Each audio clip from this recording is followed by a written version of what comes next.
the jewel in the South Island's crown. Queenstown, where locals and tourists alike for the great outdoors.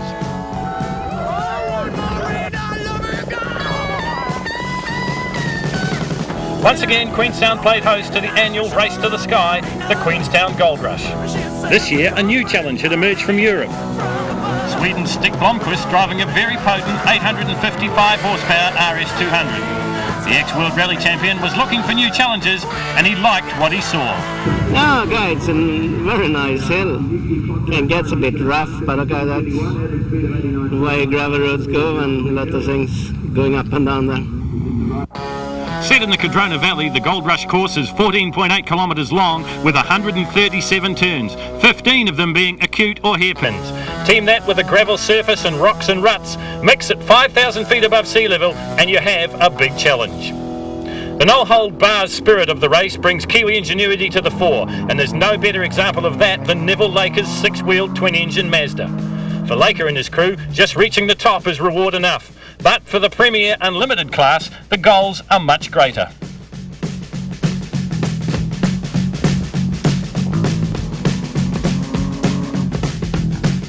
With the course lengthened and flattened and looking smoother, the Big Three were looking forward to another great competition. Very similar to last year. There's except for the lower section there, they have straightened it out a little bit, but basically the course is very similar. Very wide and very fast. I think much faster than last year. Yes, now we want to change the final ratio to too fast. Well, I've done a lot of hill climbs, that's where I started, and it's the best hill climb I've ever come across. I think it's just fantastic. I really enjoy driving up the hill. It's got a bit of everything. I think there's about 137 corners and hairpins and all that. This car just works fantastic in that stuff, and it's just a buzz to drive. All eyes were on the Mach 2 Racing Ford RS200 of Stig Blomqvist.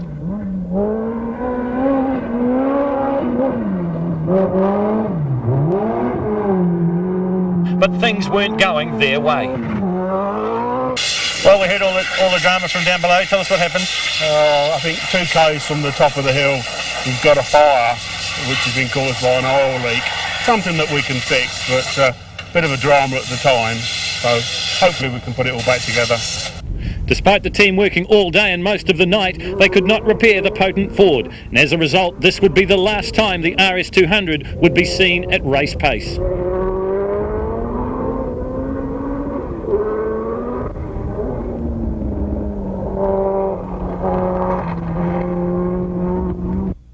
He's certainly looking to improve and going really well.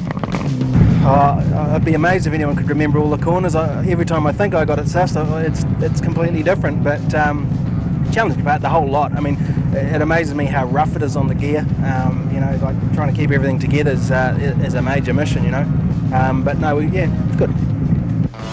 Well, another one going good is Chris West from Timaru. Really got big raps on this guy, did a fantastic job in the National Rally Championships. Hard charger Westy, he's got a good package together with Falcon, really going well, and definitely somebody to watch for the future. I think I tried too hard, I'm not too sure of the time, but just trying a wee bit too hard I think, and obviously overcooking it on the corners, just scrubbing off too much speed. It's the biggest thing with the Group N cars is to try and be nice and smooth, but it's obviously pretty hard to tell yourself to slow down and obviously be a wee bit faster. But another Mitsubishi cutting his way through the dust there is Dunedin's Mike Turfus. This is another one of the Group N contenders, Marty, and another one that's been around the rally scene for quite some time. Yeah, great battle these Group N guys are having with Turf, Meekings, Westy and the Japanese competitor Akaba. It's really all on for these guys. So Mike Turfus negotiating the Queenstown Gold Rush. Next up, I guess one of the favourites in Group N, this is the Group N National Rally Champion of New Zealand, Ross Meekings.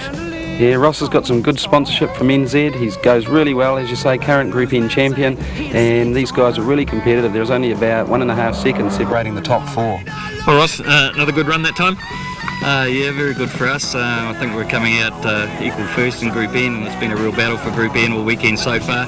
Going into the final tomorrow, there's 4 of us inside the top 10, and which is very good for the Group N cars, considering we're only 250 horsepower and standard production type class. But the amazing thing is there's 4 of us within 2 seconds of each other, all within 2 seconds, so it's going to be a great battle on Sunday. Well, also within that time limit is the leading Japanese driver here at the Queenstown Gold Rush. This is Masayuki Akaba. And Marty, he surprised a few with his speed. Yeah, he won Group N last year, went very, very well in Evo 3. He's come back with his Evo 5 car here and was certainly not to be underestimated.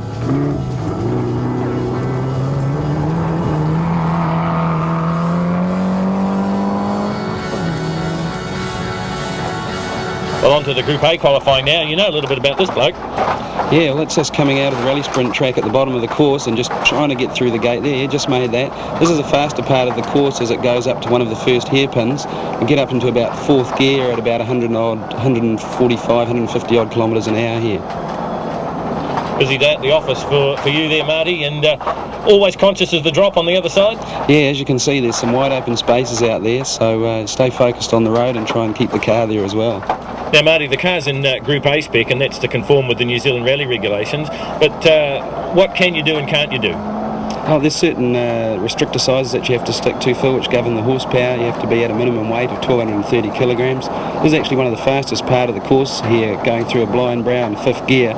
And this next right-hander just through here is for me the scariest part of the hill. You see down the left-hand side there's a big valley down there, and don't want to end up there. So this looks like a pretty good run for you, Marty. Yeah, qualifying was good for us. We used the same set of tyres all through practice and in qualifying, so they're getting to be sort of slicks by now. Not much tread there, but qualifying wasn't that important, and the Dutch part of me coming out and trying to keep the tyre budget to a minimum. I guess the tyres and avoiding the rocks is the key to the Queenstown Gold Rush. Yeah, as the guys were saying, trying to be precise, trying to stay on the drive line there. You get out wide of the race line and you're in the loose stuff and lose time. So trying to be fast and trying to be precise and keep that momentum going up through the corners. Well, he did keep the momentum going. A fast run, 9:33.23.